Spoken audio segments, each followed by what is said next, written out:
From the beginning of reporting this story, I had definitely heard that the temp workers were part of the problem at the Blue Apron Richmond facility, and certainly they did employ or they did hire a number of temps as they were scaling so quickly, and which they described as being the result of an incredible demand for their product.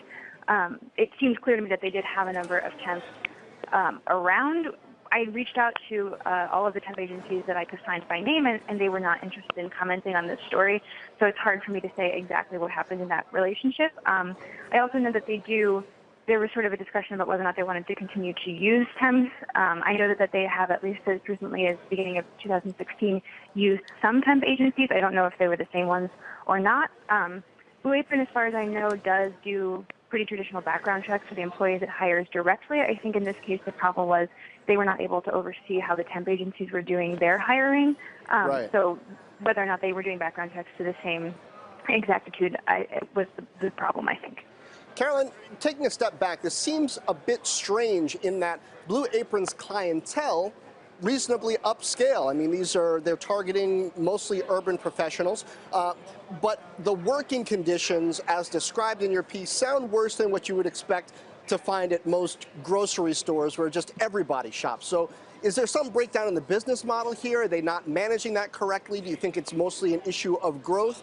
And does this have implications for this whole just-in-time economy that's swallowing up a lot of jobs potentially? Mm-hmm.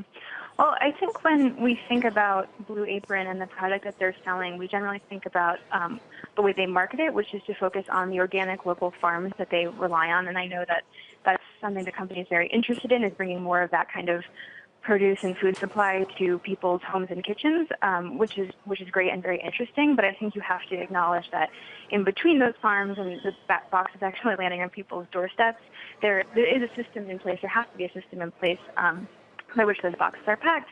And what we wanted to know more about when we decided to look into this story is exactly how that happened.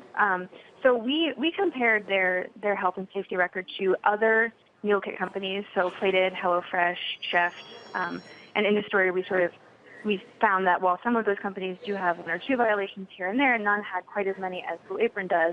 And then we compared them to perishable prepared food manufacturing in the state of California, and we found that they were among the worst there. So I wouldn't necessarily say that they are worse than what the food you would find in the grocery store, but they were worse or as bad as some people in those two categories.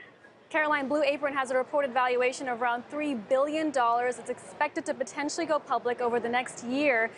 Did you get in the investor reaction? I mean, they do have some well-respected investors in their company, including Bessemer and Box Ventures. Mm-hmm. Well, the people I was talking to about packing boxes and what was happening on the floor didn't necessarily have a good sense of the IPO or the valuation at all of the company, unfortunately. And the story only came out yesterday, so I haven't talked to any of their investors as of yet. So it's hard for me to say. I do think it's interesting that the IPO news came so close to the publishing of this story, so I'd be interested to follow. And of course, we're going to continue reporting and following the story. Hey CNBC fans, thanks for checking out our YouTube channel. Here you're going to find videos packed with all of the information that you need to be smarter about your finances. You can subscribe by clicking right here and click on all the videos around me or the I right here to watch the latest from CNBC. Thanks for watching.